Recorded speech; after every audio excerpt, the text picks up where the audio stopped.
Hello. Hello. Good morning. Good morning. So we usually spend the first part of the week my brain at least is like, whatever will we talk about? I feel like we've covered every topic. Like, is there Nothing something we new can under the dig sun. deep and come up with? And then lo and behold, yesterday morning, boom, the topic is written for us. Yes, on a silver platter, Yes. which is So, for those in this industry who are living under a rock, if you didn't catch the news, Captivate was acquired. The news came out yesterday. We're recording this on Thursday, so the news came out on Wednesday, the 21st or whatever that was, that Captivate was acquired by Publicis Group. yes. Hot on the heels of their acquisition last year of Influential for 500 Mhm. million, and then they acquired another agency in Brazil, I think, in between the two, Yes. another Okay. influencer marketing agency. There's lots to digest here. I was saying to Casey before we hit record, I want to be careful.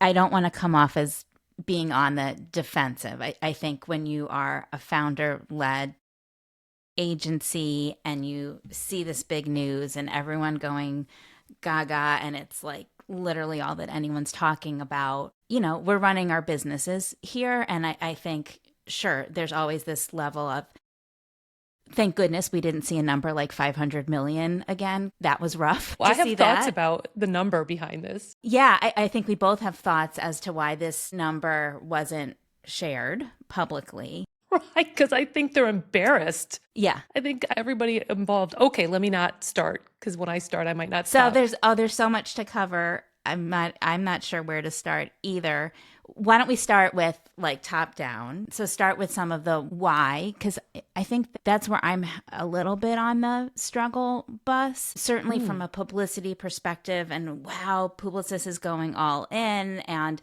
wanting to be seen as the holding company to go to when you want influencer, which is clearly growing. Making Mhm. moves like this is a great way to get publicity. Just On paper. tactically, yeah, tactically, I don't really understand why you would need those two entities at the same. Right. My mind keeps going to they bought the flux capacitor. That's all they're buying is some fancy tech phenomena tool flux capacitor. Like it's just I don't think the people are safe. I don't think the processes are safe. I don't all like and I'm to Danielle's Well, they point. We're they don't going to have. jump in and we're going to go all over the place here, Yeah. right? But like people saying "Oh, they'll operate independently. No, babe. Excuse me. No, babe. They're not going to operate independently for that long, maybe in the short term. I feel like I'm pulling out my notebook here because I feel like we're gonna have a very crowded parking lot of things that we have to jump back Right, right. Okay, to. but you were asking about the why they're The why? stacking their Well, deck. so yeah, so it is. I mean, I think certainly it is a tech play. I mean, looking at the Hmm. influential acquisition, the multiple that influential got is a technology multiple. That is not a managed services Right, multiple. right. That was a very, very large number. And in off the record conversations with agencies that are part of Publicis Group, I have been told just exactly that. Like, this does not help us at all get the work done, manage these programs, run these programs. This was purely a technology play. I am no expert on what kind of tech these two entities have, and I have no inside. I have some insider knowledge as to how Captivate runs itself, but I, Terribly. I don't have Sorry. an influential. Right. So my news is coming just from what I'm reading, Hmm. um, and all these articles talking about it. So some of the things we're seeing from a tech perspective, the one that I guess if I am going to make any sense of this, there seems to be this implication that Captivate has some kind of affiliate performance marketing tech piece that's useful that the influential acquisition did not give them. So if you are going to be using influencer as part of a performance play, which we have talked about ad nauseum, and neither one of us thinks that's the most brilliant idea, but Right. we know that folks want that and there's a huge desire for it, and there is money to be had in them hills for performance, okay, that could make sense. The other thing that I've been seeing a lot of is that there's an implication with this acquisition and looking at all the acquisitions lined up, that influencer lives in the media buying world. Sorry. Yes. Well, it's moved into being lumped in or categorized as a media buying play. Yeah. I don't agree that that's the best. That's not its foundation. I don't agree. I think there's an evolution that's taken place. I think there's connective tissue there, but I think you're losing a ton, which is why I think we have an advantage or a gap to fill here. But yes, it's all about the paid media structure, paradigm.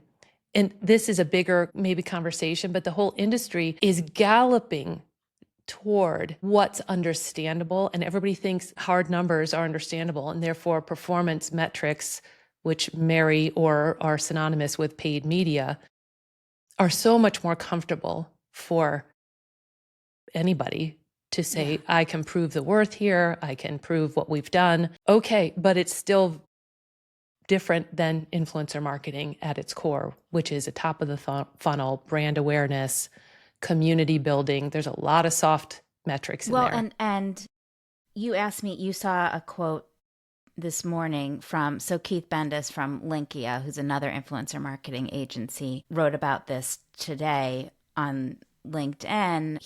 You asked me about this one quote that he had about that. I'm pulling this up to read it.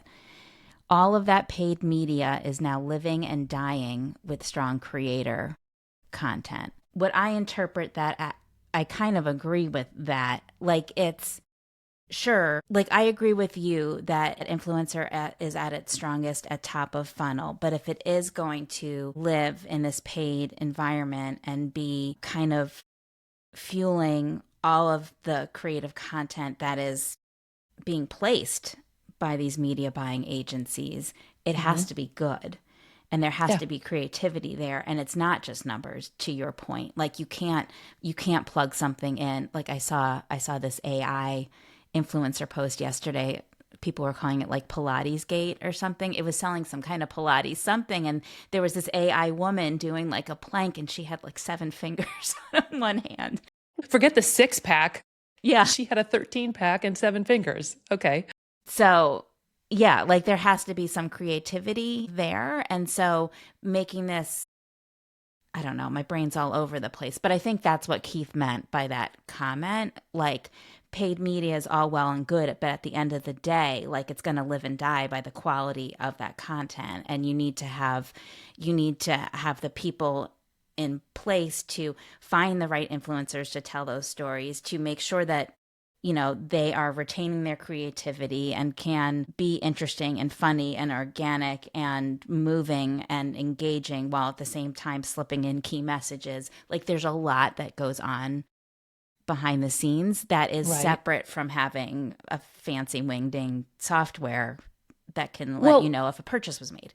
I feel like you just made the same point that I'm trying to make. And you're right, that's the connective tissue, if you ask me, between influencer as that top of funnel brand awareness, community building, insights pulling tactic, and the paid media. To expound on what you just said, are we agreeing that right now paid only really performs well in a lo-fi creator-led aesthetic versus a branded? I think not only online, perhaps, but not only. Yeah, I guess I'm thinking digital paid. I don't think it's binary, because I've seen I think that's what example, I read his quote to mean. That's what I read it to mean. Is like all paid. I think that lo-fi influencer content is what's hot right now and is performing incredibly well. I don't think it's binary in the sense that I don't think that means that you can't have the more polished stuff to perform well. I think, like, if you look at entertainment, traditional trailers are not lo-fi, and those are going to continue to perform incredibly well. I think even looking at Super Bowl ads, even the ones that pulled in influencers or were created by influencers, were not lo-fi. Yeah. So I guess specifically I'm thinking of paid digital. Yeah. On Meta. I think we see that it performs better. Right. So And you're no, right. I don't think it's the branded only way, content, but it performs better. Yeah. branded content Yeah. needs to be there. And a publicist wants to own the whole, it's It's like vertical vertically integration. integrated. Yeah, Yeah. they want to Yeah. own the whole supply chain. But Right. to your point, there are these very meaningful, practical touch points that this acquisition does not enable Publicis or any of them to handle any better. It's sort of like the Unilever proclamation. We're going to spend more on influencer. You and I both said the infrastructure needed for that is massive. It can't just be programmatic in a sense. It can't be it can't just be a paid digital media. There's people, there's points of view, there's context, there's relationship building, there's So high let's touch. talk about relationship building and context and people, because I've seen not in the not in like the Ad Age and Ad Week articles, no one's going there, but in the chitter chatter on LinkedIn and in Slack channels and in text going back and forth, there's this again, and I want to preface this, but like I'm not, this is going to come off as defensive, but I want to put it out there because people are talking about it. You're reporting what you're seeing out there. Yes, the press around Captivate in the past year has not been positive. There have been multiple occasions where creators have not been getting paid in time, while at that same moment, Captivate is flying on a private plane to Cannes and throwing parties, and creators who are trying to put food on their children's tables are not getting paid and have to go publicly to LinkedIn to call them out in order to get checks for the work that they completed. That's one thing that's happening. They were, I'm going to call them responsible for the Bud Light Dylan Mulvaney incident that I have heard from multiple large PR agencies, large influencer marketing agencies talking directly to brands. That one incident caused a drastic decrease in influencer marketing spending for a year. Industry-wide. Industry-wide. Not just that one brand, not just that one agency. Okay. Thanks, Captivate. So it doesn't matter? Like it doesn't matter that you pay creators on time, that you have those relationships, that you are able to select the right creators for a program and make sure that steps are in place should something go awry, if it's a sensitive topic, or like that there's no decision tree flow chart for if there's a problem that arises from a high profile piece of content. Right. It doesn't, I guess that's where I'm feeling dismayed. Or maybe you're feeling like maybe that's why they're not publicizing the number. Absolutely. Again, this goes back to Publicis bought the flux capacitor, not anything else. There's some operating system, some technology, great. But the rest of it, the human touch points, good luck getting your money if you hadn't gotten it already from Captivate. It's only going to get worse, I think, because the people problems and the operational excellence that wasn't in place, that is not, in my mind, a holding company's strength. They'll just get rid of the systems and the people. They're just going to, who's going to run the programs? Do we think that they're going to just have their existing agencies use these technologies and then manage the programs on their own? Well, I think that is remains to be seen, and a very good point for brands who are being touched by this in any way to pay attention and think about what consolidation of these platforms and these agencies, what it means for them. And I don't know who's going to run it, and I don't think internally they know who's going to run it. I think, I have heard the same stories that you have about the past performance of this agency that just was purchased. I think, Captivate has put the how in shit show over the last couple of years, and they're embarrassed. Like, I really don't think sorry, I'm getting ahead of myself here. I think they're embarrassed. I think that's why it's not a public number. I think anybody who has been impacted by Captivate in any level, brand, creator, talent management agency, it's almost like declaring bankruptcy. Like, now Publicis is in charge. Who's the person behind that? Who's your contact there? Everybody's going to pass the buck. I think, I am not seeing as much coverage of this as we did the influential purchase. I think the media that have to cover it, fine, and the data analysts or the media analysts that have to cover it are doing, they're trying to find something interesting to say about this. Yeah. Well, and I don't think there is anything interesting to say about the this. influential one, I think a big piece of that coverage is it was such a high multiple. It was such a big dollar amount. And unprecedented in some ways, right? It was, yeah, absolutely. Have we heard anything since then about, I know Publicis has one more business. Is it because of that influential deal? I don't know. I don't think so. I think there's just a lot here that looks good on paper, and it's a great press release, and it gets people's curiosity piqued.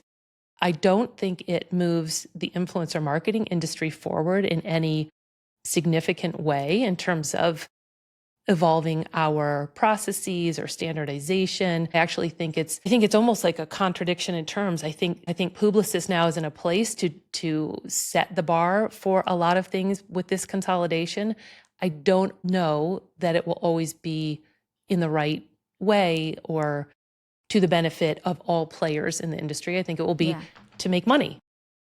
There was something interesting in the Adweek article that came out when this first hit that I wanted to read out loud to you because I'm confused by it. Okay. And perhaps you can enlighten me. Ooh.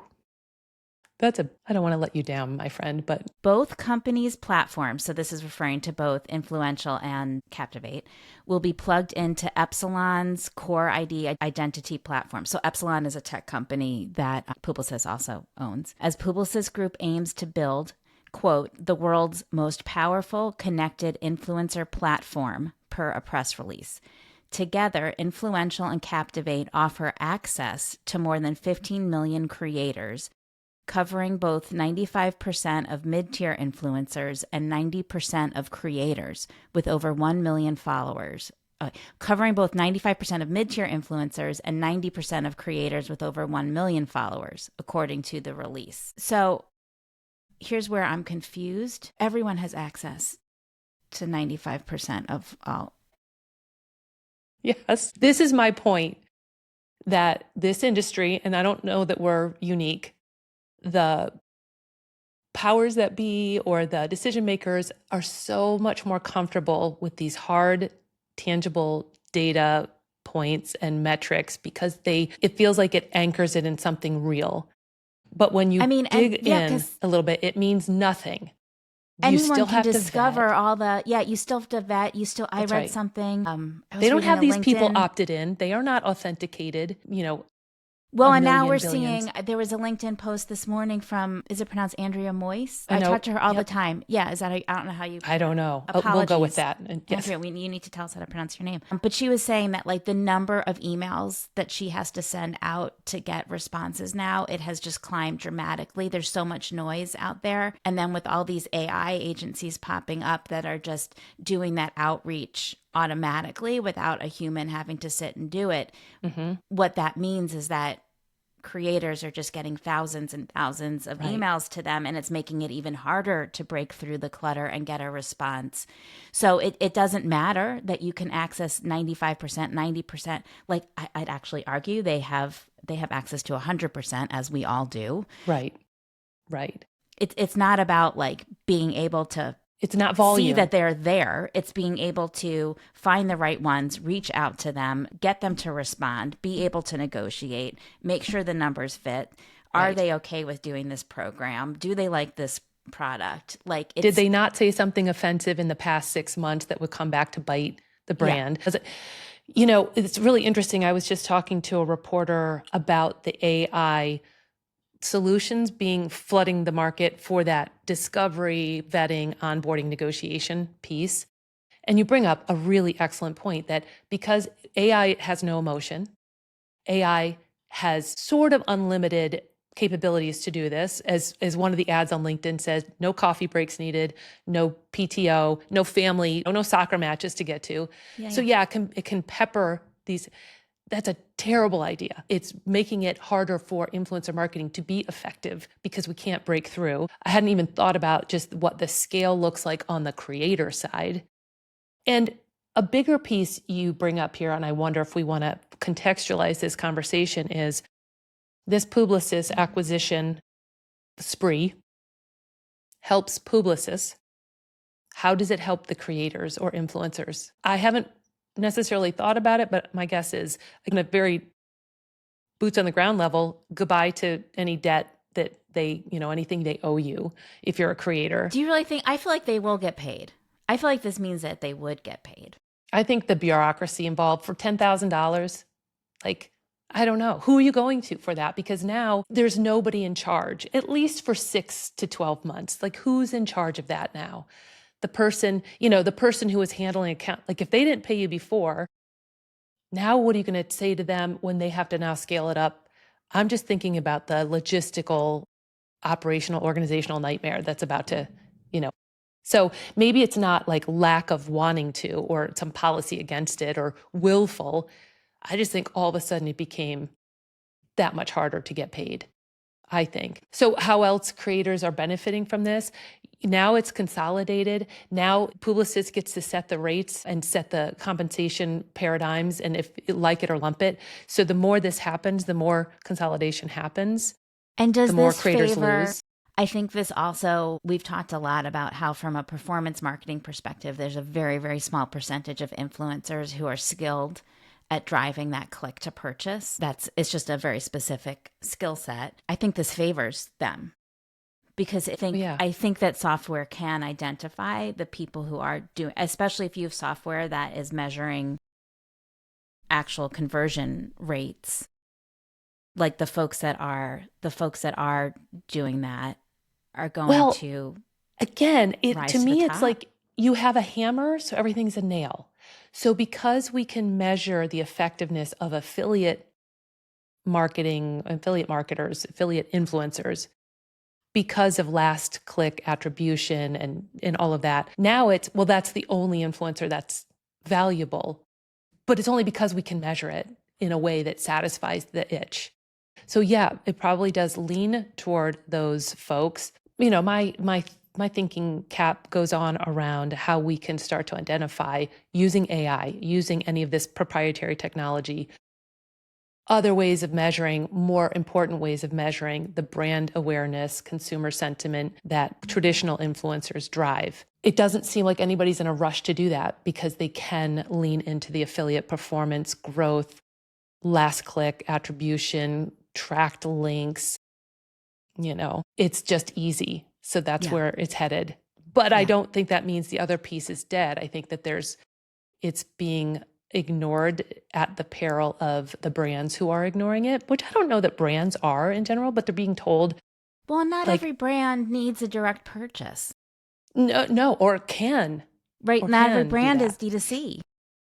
Right. Exactly. There's so much richness that the traditional influencer right. Like if you're offers. advertising a quick service restaurant, sure, some people will be like, oh my God, that chicken nugget looks amazing. I must have it now. Click over to DoorDash. But I don't know. Some people just be like, oh, wow, Taco Bell has chicken nuggets now. Next time I'm passing one, maybe I'll go by and try it. There's Absolutely. no attribution to that. Yeah. And you drive past a Taco Bell by yourself and you don't go, and then you pass it with your 21-year-old in the car. Not that this happened to me yesterday. And she says, there's a Taco Bell, Mom. I think we should stop. Who gets attribution for that, right? Is she my influencer? Yeah, most of the time. Yeah. But to your point, it's high touch, it's nuanced, it's, the standardization that's going to come from this consolidation is a double-edged sword. And in some ways we need standardization. In other ways, again, I don't think it will be to the benefit of the creators. And I think the brands are kind of along for the ride. I think that they want to place their trust in this monolith or these experts. And I think the experts in that ecosystem right now are few and far between. I think it's going to be a lot of overworked people, a lot of under-resourced people, a lot of people worried about what is happening with their jobs and how AI is going, which they were worried about anyway, how AI is going to replace them. Well, and this, I also want to point out that this situation is not unique to influencer marketing, that the holding companies have been consolidating and acquiring and what's the word? Like combining agencies to get, like this has been going on for the past couple of years, and influencer marketing is now being swept up into It's what they do best. Like that's literally all they do. And I don't know about you, but have you ever seen the acquisition landscape sort of support and honor the independents that are gobbled up? I almost never. It's always like stripped for parts. It feels like that is the often. I mean, you hear a lot of those. Yeah, a lot of those stories. Yeah. So it remains to be seen. Where did we start this conversation? Have we come full circle? Have we covered the parking lot full of ideas? Because I it's overwhelming. I got to tell you, I love to see it. See, Danielle's a little worried about it. I love to see it because it means our industry is thriving. The thing that I find fascinating. I did get like 3 emails yesterday afternoon asking if we're selling. That's something that happens from what is the price tag? Yes. Yeah. But also the feedback where people are like, and people is a very broad statement. I'm just not going to name names, but I'm seeing it everywhere. Like Publicis wants to get ahead of the influencer. I'm like, no, they are so late. They're like, I don't know who thinks that this is innovative, or they're definitely following trends. They're definitely not playing catch up, but this is to me, very like predictable and not avant-garde. Look at how, what a risk they're taking. They're really not. Like the trajectory of the industry is explosive. We're seeing that all over the place. So that being said, I think there's a lot of wiggle room, a lot of gaps and opportunities for you and me, my friend, as high-touch practitioners, as boots on the ground, as people who like working with other people, who know what they're doing and bring expertise to the equation. There's enough for everyone, but we suddenly we can be the Davids against, wait, is that who it is with Goliath? Against David? the Goliath. All of a sudden I was like, is it Dan? I just lost my own mind. Thank you, menopause. Yes. So we get to be that. Like that's a good, just as a business tactic. Now we have a framework or the villain of the story. I think it's a great time for us.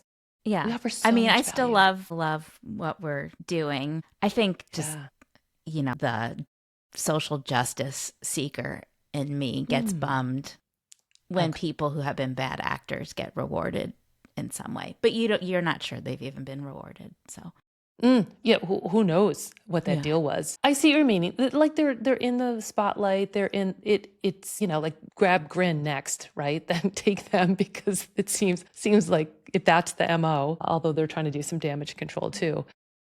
Yeah, and it maybe because they've been a bad actor, Captivate didn't have a strong negotiating position, making them all the more appealing. Or is that type of news? I don't know how many people know that they worked on the Bud Light campaign. I don't know how that was many news people. To me. I don't know how many of the people who are making these acquisition discussions have heard the creators complaining that they're not getting paid. Like we know about it because we're so deep in this, but I don't know that makes it into a due diligence spreadsheet. That is a great point. I was just going to reiterate, because what you're saying is not just formative or not just celebrating your knowledge or my knowledge, but Danielle, we not only understand the ecosystem, but we take those kinds of data points and put them to use in keeping all parties safe and happy in our programming and evolving it and growing it. The volume plays are for someone else, and they're probably better suited for the affiliate performance marketing space. And it's not to say that traditional influencer can't be at scale. It can, but I don't think it can be automated. I don't think it can be moved to the cyborgs without some severe consequences. So yes, I do think we have a special interest in this and knowledge of it that is valuable, because we don't just eat our popcorn and watch it happen. We talk about it, but then we do about it too. We do something about it. We make sure that we are defining the industry and the best practices. It reminds me, years ago when I was in grad school, one of the people I worked with was a design major, and she taught me a little bit about runway shows and the clothing that you see, and how sometimes on a fashion runway, there's some outlandish stuff going on. And two things she said are true. Number one, the whole show could be about the handbag, right? Not the clothes, not the hat, not the belt, not the shoes. It's just showing the handbag, which lay people don't really know. And the other thing is they're testing out ideas on a rarefied atmosphere. What's going to make it to the masses? Yeah. I think that's what we do. You and I are like the high-end fashion show where we're testing concepts in real time and we're nuanced about it and we're refined. And then that can scale up into the volume plays, into the affiliate plays. And you need both in the ecosystem. I do think there's a you're the queen of the metaphor, where you're like batting 1,000. But that last week it was a boat metaphor. This week we're at a fashion show. We are. We have to make it like tangible. I do think there is a caveat here. There's a big, big red warning flag about too much consolidation, too much power or influence in just a few giant monoliths. And anybody who's listened this far, you're half an hour in plus with us, take it to heart that agencies like Danielle's and mine that are high touch, founder-led, boutique, cannot go away. We cannot lose them in this ecosystem because so much institutional knowledge, industry knowledge will be lost, but also that pipeline of ideation, innovation. So support us where you can, whatever that looks like. I'm going to say that to my fellow colleagues out there. It doesn't have to be 7 and 8 figure budgets, but we'll take them, and we'll handle them really well. But remember us as that spark. You used that analogy before, like we're the spark that can lead to so much in the rest of your pipeline with influencers. Yeah. Okay. Well, on that note, we will see who knows what drama we'll get next week. I know, right? That's why I love this industry. It changes moment by moment. Good to talk with you about this, though. That was fun. More next week. See ya. Bye. Bye.